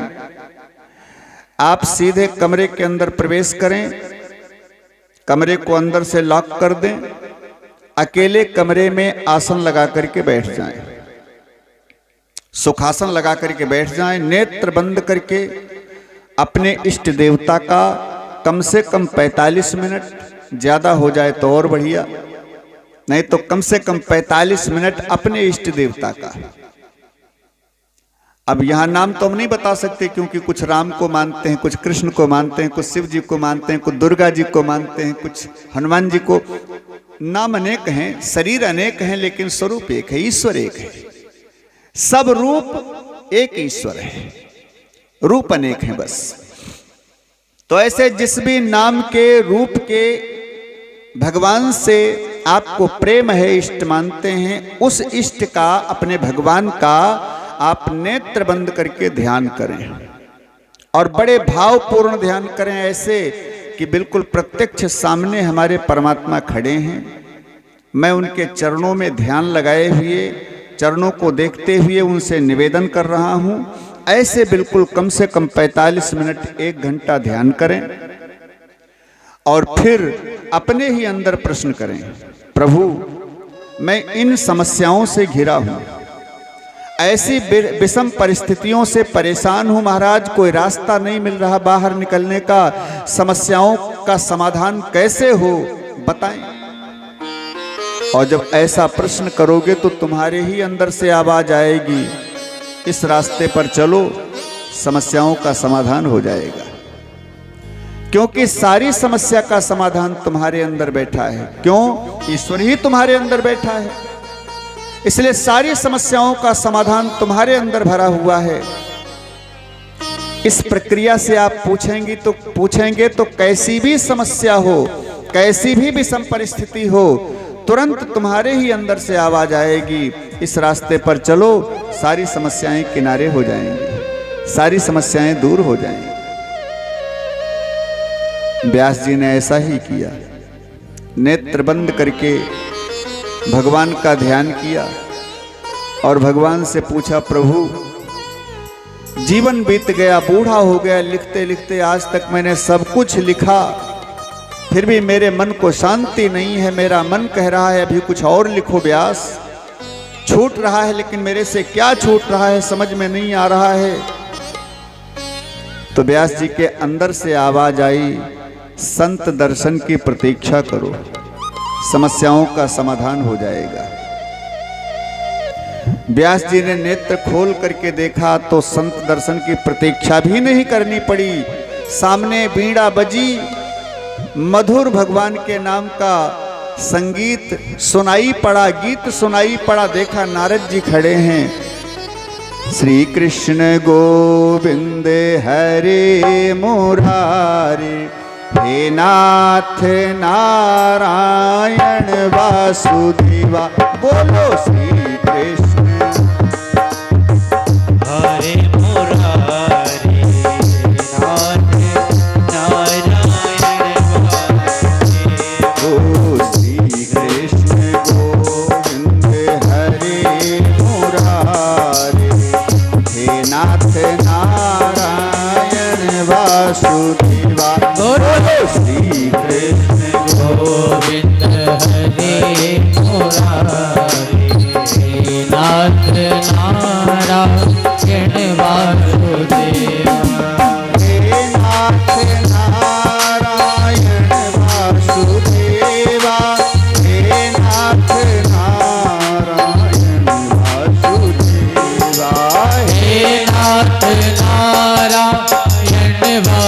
वासुदेवा हे नाथ नारायण वासुदेवा। बोलो श्री कृष्ण गोविंद हरे मुरारी हे नाथ नारायण वासुदेवा। श्री कृष्ण गोविंद हरे मुरारी हे नाथ नारायण वासुदेवा। ओ गोपाल मेरी यही प्रार्थना है, भूलो नहीं नाम कभी तुम्हारा। गोपाल मेरी यही प्रार्थना है, बोलो नहीं नाम कभी तुम्हारा। निष्काम होके मैं दिन रात गाऊं, हे नाथ नारायण वासुदेवा।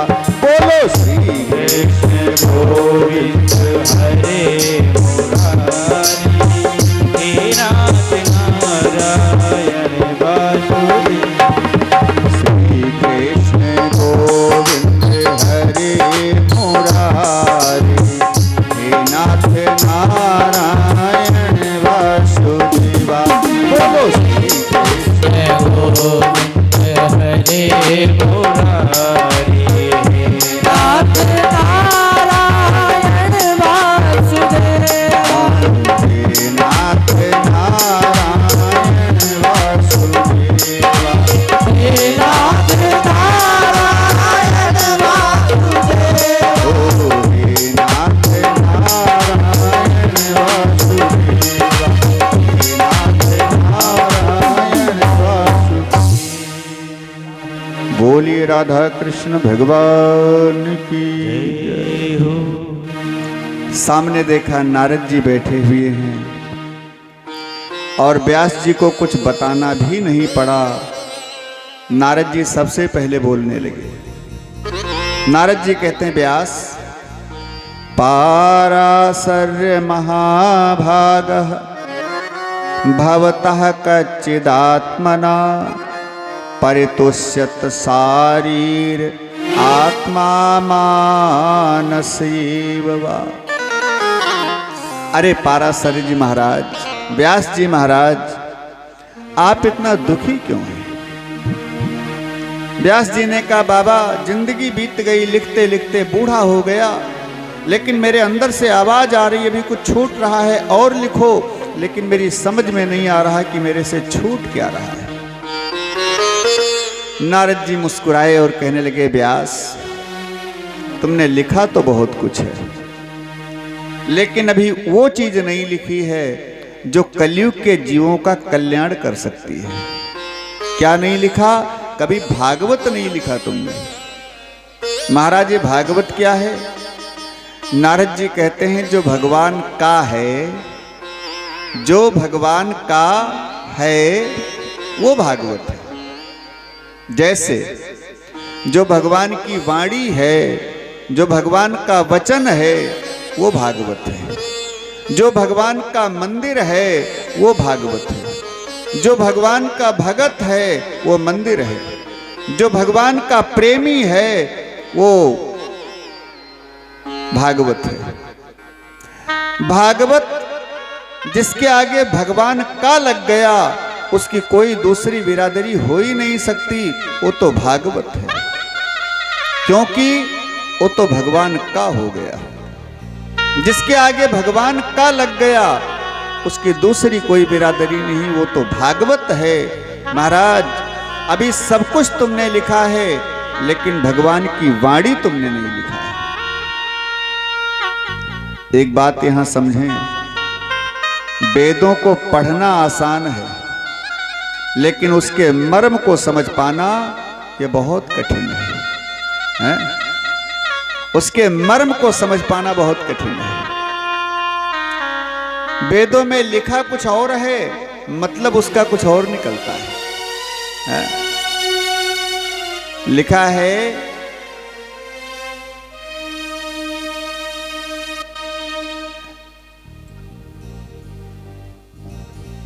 कि संत ये हैं बादल, और समुद्र, समुद्र हैं समुद्र। समुद्र के जल को आप कितना भी प्यासे हों, कितना भी प्यासे हों, समुद्र के किनारे खड़े हैं, लेकिन आप पानी एक बूंद भी पी नहीं सकते।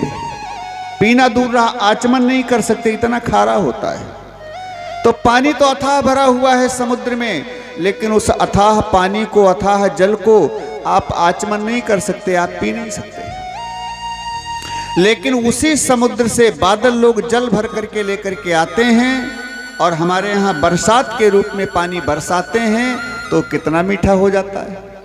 पानी उसी समुद्र का है, बादल लोग भर करके लाते हैं। पानी खारा है, लेकिन बादलों में वो फिल्टर करने की क्षमता है कि शुद्ध जल हमारे, हम लोगों के यहाँ बरसाते हैं, उपलब्ध कराते हैं। ऐसे वेद पुराण उदधि घन साधु, ये वो वेद पुराण क्या है? उदधि माने समुद्र हैं। तो वेद पुराण खारे समुद्र की तरह, इसके शुद्ध जल को हम नहीं निकाल सकते, बादल ही समुद्र के जल को शुद्ध कर सकते हैं। ऐसे वेद पुराण है समुद्र, जल उसका खारा है, शुद्ध जल तो है उसमें, लेकिन हम लोग उसको नहीं प्राप्त कर सकते, उसके विशेष मर्म को हम लोग नहीं समझ सकते। तो फिर क्या होता है? कहा उसी वेद पुराण के ज्ञान को संत लोग बादल की तरीके से भर करके अपने अंदर, और शुद्ध उसका निचोड़ निकाल करके बादल के रूप में हम लोगों के यहाँ बरसते हैं। जो यहाँ बरसात हो रही है? ये सत्संग की बरसात हो रही है, भागवत की कथा की गंगा की धारा बह रही है अविरल, ये भक्ति का जल बरस रहा है। और जो भक्ति का जल संत लोग बादल के रूप में वेदों से ही निकाल करके वो खारा जल हम लोगों के यहाँ बरसाते हैं, वो बात मेरी समझ में आ जाती है। ये श्लोक मैंने पढ़ा था, लेकिन मेरी समझ में नहीं आया था कुछ ये, हाँ ये भाव कितना सुंदर भाव है। वेदों के मर्म को समझना सबके बस की बात नहीं है, इसको ऐसे समझें। एक मान लीजिए पटेल जी थे या सरपंच जी थे, मतलब बड़े आदमी पदाधिकारी, तो उनको एक आदत लग गई। क्या आदत लग गई? चावल का माड़ पीने की। माड़ जानते हैं आप लोग? चावल का जो पानी निकलता है, अब आजकल तो कुकर चल गए तो माड़ कोई जानते ही नहीं क्या होता है। कुकर में भरा कि बन गया। पहले पतीली पर, चूल्हे पर बनता था, तब माताएं माड़ पानी निकालती थी, हैं? तो उन सेठ जी को माड़ पीने की आदत लग गई। अब जैसे ही चावल बनते हैं, पानी निकलता है, माड़ निकलता है, तो गरम गरम चावल का माड़ निकाल करके और जो पत्नी जी हैं वो पिलाती हैं। एक दिन किसी विशेष मीटिंग में घर के बाहर कमरे में बैठे थे सरपंच जी। कई विशिष्ट लोग, बड़े बड़े अधिकारी लोग और बड़े बड़े सरपंच पटेल जी लोग बैठे थे उनके पास में। कोई विशेष चर्चा हो रही थी, गंभीर चर्चा हो रही थी। उसी समय श्रीमती जी ने चावल बनाए, माड़ का पानी निकाला और कठौता में भर करके रख दिया। कठौता जानते हैं आप लोग? लकड़ी का होता है। पुराने जमाने में चलता था, अब तो सब स्टील चल गई, तब से सब खत्म हो गया। नहीं तो लकड़ी के बर्तन होते थे, कठौता, कठौती। वही तो चर्चा है। अति आनंद उमग्य अनुरागा, चरण सरोज पखारन लागा, और केवट पानी कठौता भरी लई आवा। लकड़ी का पात्र, उसको कठौता बोलता हूं। तो श्रीमती जी ने कठौता में माड़ रखा और लड़के को बुलाया, सुनो बेटा, जाकर के जल्दी बुलाओ सेठ जी को, नहीं तो माड़ ठंडा हो जाएगा तो मेरे ऊपर डांट पड़ेगी। जल्दी आकर के पी ली इसको, बुला लाओ। अब लड़का आया बुलाने, यहाँ देखा सब बड़े बड़े प्रतिष्ठित लोग बैठे हैं, उसके बीच में बड़ी गंभीर मीटिंग हो रही है। अब अगर वो लड़का सीधे सीधे कह दे सरपंच जी से कि चलो पिताजी माड़ तैयार रखा है कठौता में, पी लो चल करके। तो बदनामी हो जाएगी, लोग यही सोचेंगे ये माड़ पीते हैं चावल, इतने विशिष्ट और बड़े आदमी हो करके। सो लड़का बड़ा होशियार था।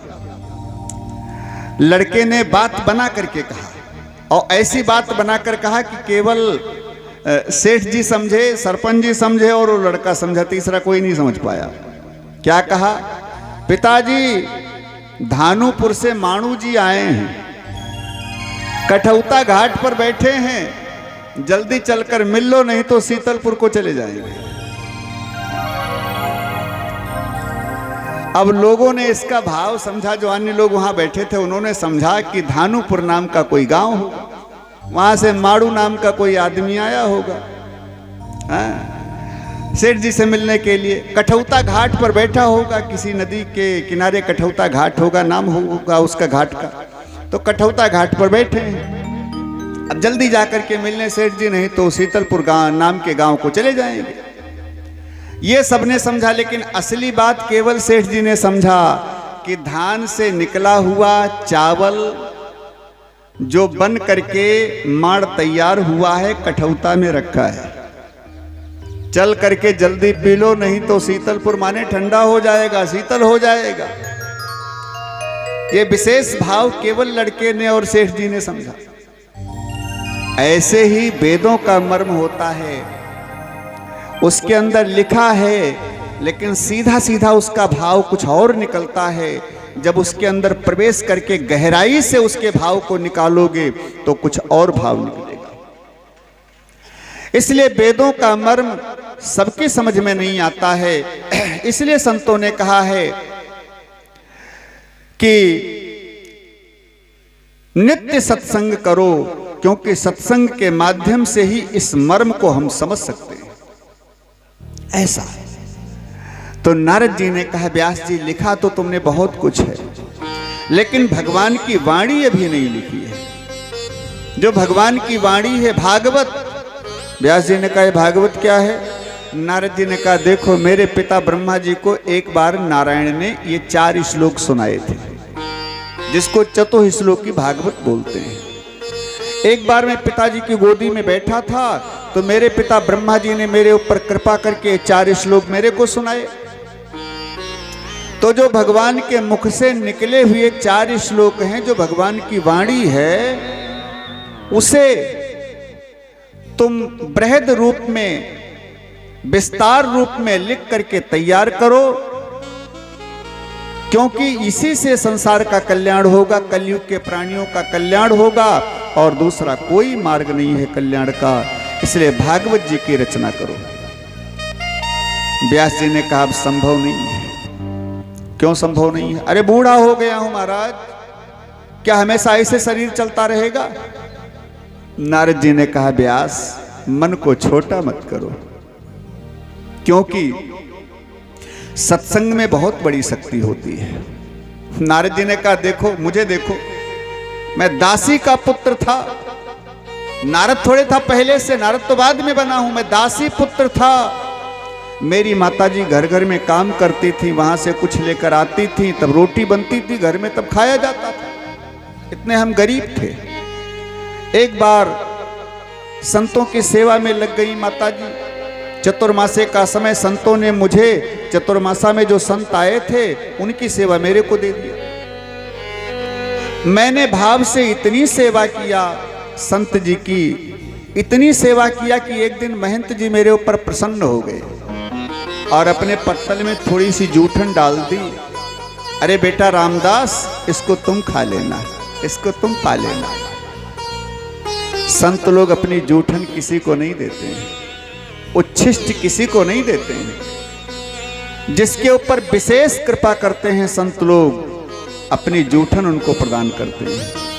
लिखा है, दासी सुत हरि भगत की जूठन सो सत भाई। भगवान के भक्तों की जूठन का ये प्रभाव है। नारद जी ने कहा मैंने पाया वो जूठन। अब रोजाना मेरे को संत जी देने लगे जूठन। मैं थोड़ी थोड़ी सी प्रसादी पाता, जूठन पाता, जिससे मेरा मन इतना निर्मल हो गया मेरा मन इतना निर्मल हो गया कि पहले सत्संग में, भक्ति में, भजन में मन नहीं लगता था, लेकिन उस दिन से, जिस दिन से जूठन खाई, मेरा मन सत्संग में इतना ज्यादा लगने लगा। जब संत लोग भजन करते हैं तो मैं भी खूब बैठ करके भजन करता, जब संत लोग सत्संग करते तो मैं भी बैठ करके खूब सत्संग करता, खूब सुनता, बड़ा आनंद आता मेरे को। इतना ज्यादा आनंद आने लगा कि जब चतुर्मासा पूरा हुआ, संत लोग जाने लगे, तो मैंने निवेदन किया, महाराज अगर मेरे को साथ में लेकर नहीं गए तो मैं मर जाऊंगा, अब तो तुम्हारा साथ नहीं छोड़ूंगा, हे महाराज अपने साथ लेकर चलो। माता जी ने सुना तो माता जी आई, बाबा ये अकेला लड़का है मेरे, बुढ़ापे की लकड़ी है मेरी, अगर इसको लेकर तुम गए तो बुढ़ापे में मेरी सेवा कौन करेगा, बाबा ये चला गया तो मैं मर जाऊंगी। अब संत लोग बड़ी दुविधा में पड़ गए, लेकर जाऊं तो माता जी मर जाएं और न लेकर जाऊं तो ये लड़का मर जाए। संतों ने समझाया, बेटा रामदास, मानव जन्म पाने के बाद जीव के कुछ कर्तव्य बनते हैं, माता पिता की सेवा करना आदि आदि। तो जब तक माता जी जीवित हैं तब तक माता पिता की सेवा करना ये तुम्हारा धर्म बनता है, और जब माता जी परलोक सिधार जाएं तब तो मेरे पास चले आना और खूब भक्ति करना बेटा, लेकिन जब तक माता जी जीवित हैं तब तक इन्हीं के पास रहो। संत लोग चले गए, मेरे को एक मंत्र बताया, नमो भगवते तुभ्यं वासुदेवाय धीमहि प्रद्युम्नाय निरुद्धाय नमः संकर्षणाय च। ये वासुदेव गायत्री मंत्र है, बड़ा प्रभावित मंत्र है ये मंत्र, नमो भगवते तुभ्यं वासुदेवाय धीमहि प्रद्युम्नाय निरुद्धाय नमः संकर्षणाय च। ये वासुदेव गायत्री मंत्र इतना प्रभावी है, 48 लाख बार कोई जप कर ले तो इसी जिंदगी में साक्षात भगवान के दर्शन हो जाएंगे, प्रत्यक्ष भगवान के दर्शन हो जाएंगे, पक्की बात है। 48 लाख बार नियम से। नारद जी को मंत्र बता करके संत लोग चले गए। नारद जी तो भक्ति में इतना रम गए, मंत्र जप करते हैं, भजन करते हैं, इतना रम गए भक्ति में कि अब इनके मन में एक दिन भाव जगा, ये माता जी न जाने कब मरें है? आज मन में भाव जगा तो भगवान से कहा, प्रभु जल्दी माता जी को उठाओ, क्योंकि अब मेरा मन नहीं लग रहा, हम जाएं जल्दी महात्माओं के पास, खूब ज्यादा भक्ति करें, प्रभु माता जी का झंझट दूर करो। और मेरी पुकार ने ऐसा रंग जमाया कि शाम को माता जी गौशाले में गई लकड़ी इत्यादि लेने के लिए, चूल्हा जलाने के लिए। वहाँ अंधेरा था, किसी सर्प ने निकल करके माता जी को काट लिया और माता जी गोविंदाय नमो नमः।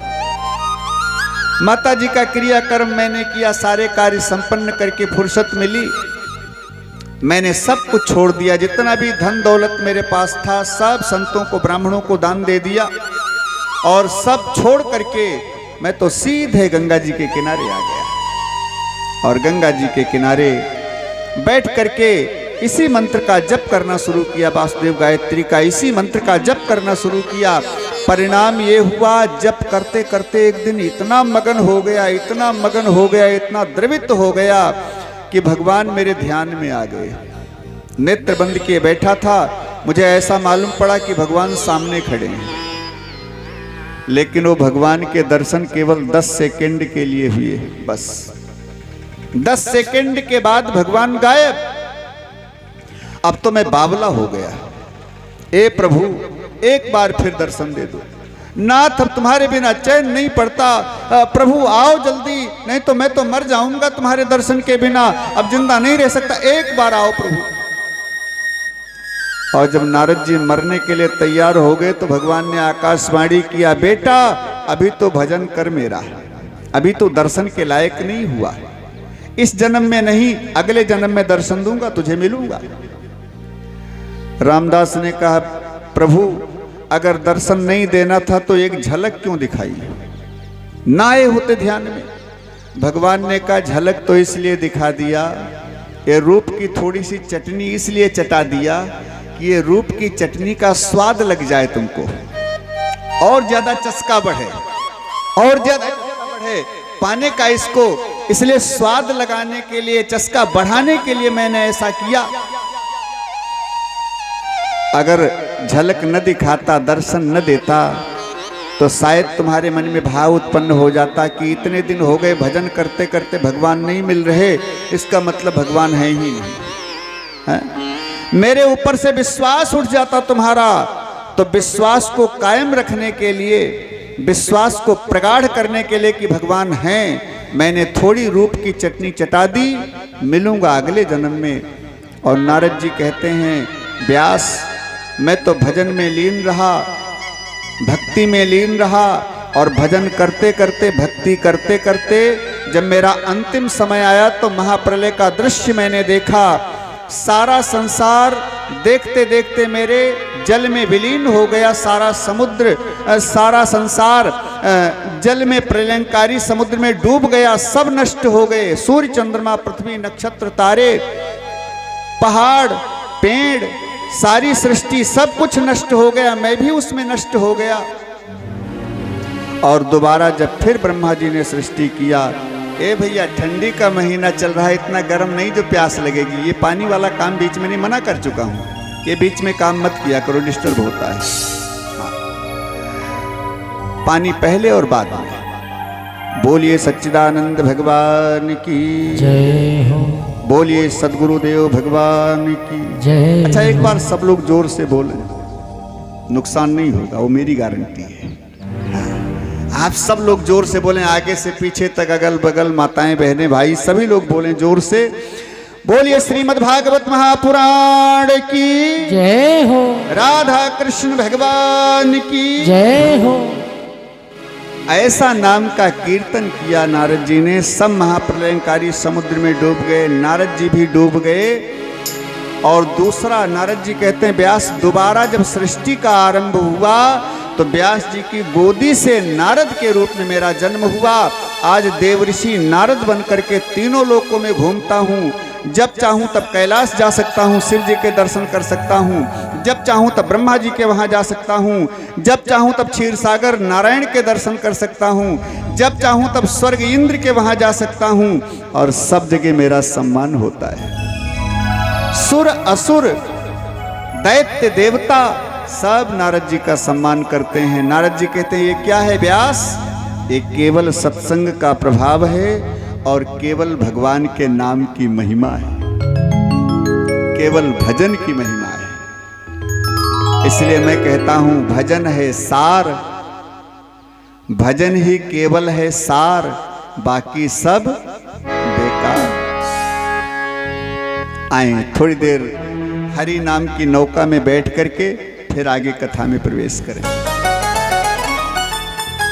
अमृत है हरि नाम जगत में, ये अमृत है हरि नाम जगत में, तो इसे छोड़ विषय विष पीना क्या, हरि नाम नहीं तो जीना क्या, हरि नाम नहीं तो जीना, हरि नाम नहीं तो जीना।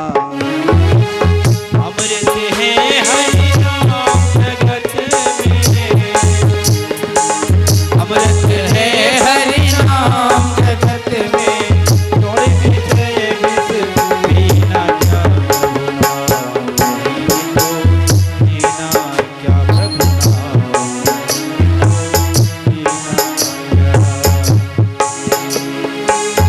भूषण से सब अंग सजावे, जिह्वा पर हरि नाम न आवे। भूषण से सब अंग सजावे, जिह्वा पर हरि नाम न आवे। इसमें क्या पहनते हैं? इसमें नथनी, यहाँ कुंडल है, और मरने के बाद न ये कुंडल रह जाते हैं, न नथनी रह जाती है, शरीर बाद में जलाया जाता है, पहले बंटवारा होता है। छोटी वाली कहती है हम नाक वाला लेंगी, बड़ी वाली कहती है हम कान वाला लेंगी, तो मंझली वाली कहती है मुझको गले वाला चाहिए। कितना सजा लो शरीर को, लेकिन मरने के बाद ये सारी सजावट खत्म। और अगर तुलसी का माला एक पड़ा है गले में, तुलसी की कंठी पड़ी है गले में, तो उसे कोई नहीं निकालेगा, सब कहेंगे जल जाने दो साथ। और अगर ये कथा रूपी कुंडल सजा लिए, ये कान का आभूषण है जो कर रहे हैं, आप सुन रहे हैं, ये कान का आभूषण, ये कुंडल है कान के। अगर सत्संग से कानों को सजा लिया कुंडल के रूप में, सारे शरीर को भगवान के कार्य से सजा लिया, श्रृंगार कर लिया, तो ये कोई नहीं निकाल सकता। जिह्वा से भगवान के नाम का भजन किया, ये कोई नहीं छीन सकता, ये तुम्हारे साथ जाएगा। इसलिए संत कहते हैं दुनिया के आभूषण भले मत सजाओ, लेकिन सत्संग से कानों को सजा लिया, भगवान के नाम से जिह्वा को सजा लिया, तो इसे कोई नहीं छीन सकता, इसे कोई नहीं निकाल सकता। भूषण से सब अंग सजावे, जिह्वा पर प्रभु नाम न आवे। भूषण से सब अंग सजावे, जिह्वा पर हरि नाम न आवे। जिह्वा पर हरि नाम न आवे, जिह्वा पर हरि नाम न आवे। भूषण से सब अंग सजावे, जिह्वा पर हरि नाम न आवे। जिह्वा पे हरि नाम न आवे, जिह्वा पर हरि नाम न आवे।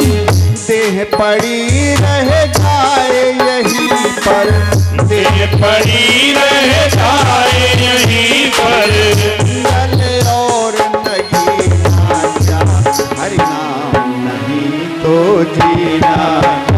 हरि नाम नहीं तो जीना क्या, हरि नाम नहीं तो जीना क्या, हरि नाम नहीं तो जीना, हरि नाम नहीं तो जीना। अमृत है हरि नाम जगत में, अमृत है हरि नाम जगत में। थोड़े विषय विष भी ना जाए,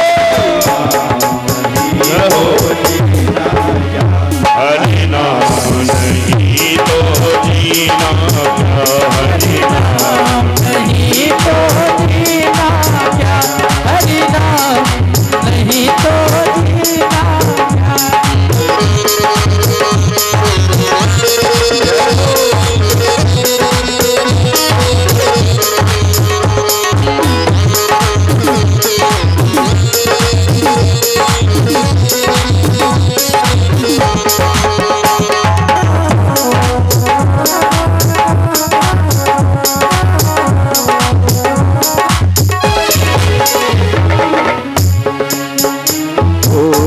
काल सदा अपने रस डोले, ना जाने कब सिर चढ़ी बोले। काल सदा अपने रस डोले, ना जाने कब सिर चढ़ बोले। काल सदा अपने रस डोले, ना जाने कब सिर चढ़ी बोले। काल सदा अपने रस डोले, ना जाने कब सिर चढ़ बोले। हरि का नाम जपो निशिवासर, ओ हरि का नाम जपो निशिवासरी। रात दिन सोते जागते उठते बैठते चलते फिरते हमेशा जपो प्रभु का नाम, हमेशा मन से स्मरण करते रहो। हरि का नाम जपो निशिवासर, हरि का नाम जपो निशिवासरे। अगले वर्ष महीना क्या, हरि नाम नहीं तो जीना क्या। हरि नाम नहीं तो जीना क्या,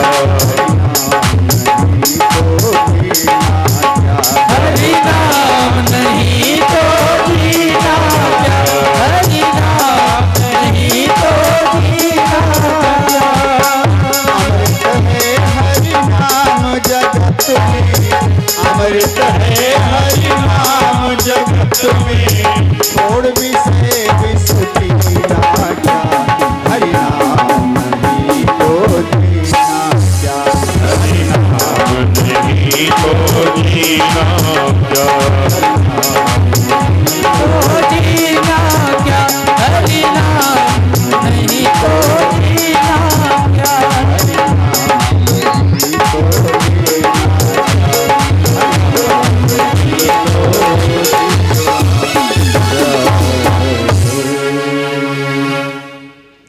ये अमृत है हरि नाम जगत में, और यही नहीं देह पड़ी रह जाए यही फिर कुंडल और नगीना क्या, हरि नाम नहीं तो जीना। अगर इस आभूषण से सजा लिया है कानों को, शरीर को, तो ये कोई नहीं छीन सकता। और सोने के पहने हैं अगर हैं? अरे एक मैंने देखा दृश्य, एक बूढ़ी माता जी मरी। पुराने जमाने की बूढ़ी माताएं अपने दांतों में सोना लगवा लेती थी, हैं? तो उन बूढ़ी माता जी के दांत में सोना लगा था, बहुएं जानती थी। तो जब बूढ़ा जी मरी तो बहुओं ने दांत तोड़ करके सोना निकाल लिया, फिर लाश को जलवाया। अगर ये सोने चांदी का कुछ भी तुम्हारे शरीर में है तो वो सब यहीं रह जाएगा, सब यहीं निकल जाएगा। लेकिन जिह्वा भगवान के नाम से सजा लिया, वो कोई नहीं बांट सकता, न कोई छीन सकता, वो तुम्हारे साथ जाएगी। इसलिए हरि का नाम जपो निशिवासर। कब? निशिवासर, रात दिन, प्रत्येक दिन। लेकिन शंकर जी के भगत कहते हैं हम तो सोमवार सोमवार करते हैं शिव जी की पूजा, क्योंकि सोमवार को भगवान शिव की पूजा होनी चाहिए। अच्छा, हनुमान जी की पूजा कब होती है? मंगलवार को और शनिवार को। अच्छा, बुधवार को हनुमान जी मंदिर से भाग जाते हैं क्या? है? बुधवार को कोई लड्डू चढ़ाने आवे हनुमान जी को तो क्या नहीं खाएंगे? ये दिन किसके लिए बने हैं? दिन उनके लिए बने हैं जो कभी भगवान के निमित्त, जो भगवान के पास नहीं जाते हैं, उनके लिए दिन बने हैं।